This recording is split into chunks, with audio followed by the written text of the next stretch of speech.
গরু গোস্ত কালা বুনা করি এর মাশাআল্লাহ, দেখছেন কি সুন্দর কালার। ইচ্ছা কালা বুনা কার কার পছন্দ কমেন্টে জানাইয়েন। ইয়ানে মরগের গোস্ত রান্দির আর মেমন আইব।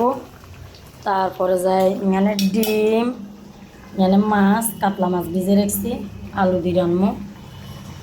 কামের শেষ নাই, অনেকগুলোকে শেয়ার না করলে ভালো লাগেন না। আসসালামু আলাইকুম আপুরা ভাইয়ারা, খালারা, মারা, বনুতেরা, বঞ্জিরা, বন্ধুরা, বান্ধবীরা, আন্টিরা, আঙ্কেলেরা, ব্যাকে ভালো আছেন না? আশা করি আলহামদুলিল্লাহ আল্লাহর অশেষ রহমতে ব্যাকে ভালো আছেন। আনগো দোয়া কিন্তু আমরাও ভালো আছি। তো কন্টে আর ভিডিও কিন্তু দেখেন, অবশ্যই লাইক কমেন্ট করে সাথে থাকবেন। ডিমে গুণ বাজি করিল চট, ডিম বাজি করলে সুন্দর আসবে কালার, বোধজনে সাদা রাখে অবশ্য। তাই তিনি বাজি করিল গিয়ে পোস্ত 2-3 রকমের সবজি আছিল, তরকারি বাসি সেখানের ইচ্ছা লাল লাল করি তেলেতে দিই বাজি করিয়ে লাইলে বহুত হওয়াত খাইতে ইচ্ছা কনে কনে করেন, কমেন্টে জানাবেন। আর ন করতে নাইলে ইচ্ছা করিয়ে লাইবেন, সেখান দিয়ে আরও ভাত বেশি কম যায়, দেখছেন নি? আর ইয়ে ইচ্ছা মাছ হয়ে যার মাশাল্লাহ। কাতলা মাছ রান্নবেলায় পেঁয়াজ, হলুদ, মরিচ, মশলা, তেল বেগেন দি কষাই লইয়ে। আর যার ক্যামেরাম্যান নাই একতাল্লা আর অসুবিধা হয়। বিসমিল্লাহির রহমানির রহিম। কষানিও গেছে কাতলা মাছের আলু দিয়ে লাগিয়ে, আলু ধুয়ে দিয়ে রান্না, আলু কিন্তু কষানিও গেলে মাছ দিন।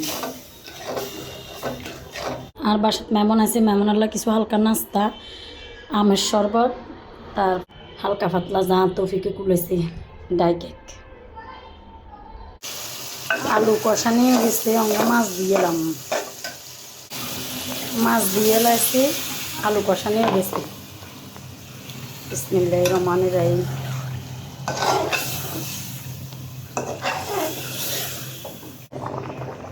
মাছ হয়ে আছে, খাড়া বাইন দিয়ে লাগিয়ে, মাছের থেকে খাড়া বাইন দিলে তরকারির স্বাদ আরও বাড়ি যায়।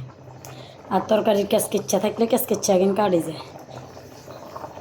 তেজপাতা, লং, এলাচ, কলা উঠলে দুধ দুধ জাল দিয়ে মেমনের গলায় কি সুন্দর ঘন দুধ মাশাল্লাহ। আর মেমনে আনছে দুধ। পেঁয়াজ কষানিও গেছে, আমরা কলা উচ্চাল দিয়ে লাগিয়ে। কলা উচ্চাল যত বাজি করবেন, যত বাজি হবো এত জর্জরি হবো ফলাও মানে দিয়ে লাগিয়ে।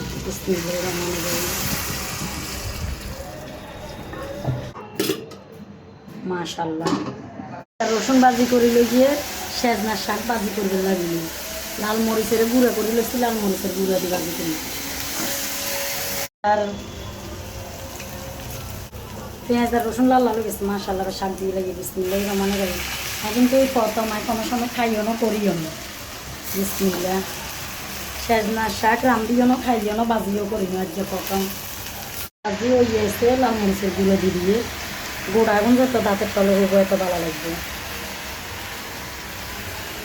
তাহলে হয় এত গ্রান ভাল লাগে। আর শাক বাজি প্রথম করিয়ে তারপরে গ্রান চুষে মাশাল্লাহ, অসাধারণ গ্রান বাজিও গেছে। যে প্রথম সেজনার শাক বাজি করছি, এমন হওয়া দইছে কোপের মতন গ্রান বোমারা। মই এত হওয়ার যে জিনিস আমি কোনোদিনও খাইনি। আর পেন পর টাকা দিছি জি বর টাকার হইয়ে করলা বাজি করে দিলা।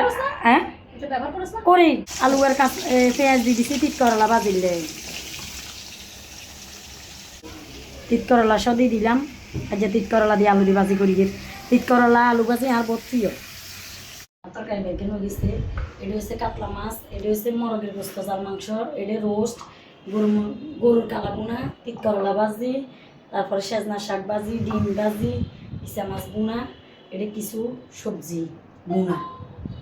মনে করলে সুন্দর করে ডেকারেশন করা হয়ে গেছে। পোলাও, মরগের গোস্ত, কাতলা মাছ, ডিম, কি সেজনা শাক ভাজি, তিত করলা ভাজি, গরু গোস্ত কালা বোনা, চিংড়ি মাছ, রোস্ট, আলু। আর যার বান্ধবীর উপলক্ষে আয়োজন, আর বান্ধবীর কি সুন্দর লাগে রে, কবের মতন রে। আমরা তুই বান্ধবী দিদিলাই যাও হালকা পাত্তা যা আয়োজন করছিস, কি দিয়ে করছিস তাই ক, তোর ভালো লাগে নেই? অনেক ভালো লাগে। ভালো লাগে।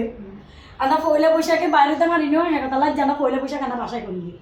এখনো চম্পা আসে নাই। চম্পা আসে না, কিন্তু আমাদের 3 বান্ধবী থেকে 1 বান্ধবী এখনো আসে নাই, অবশ্যই আসতেছে।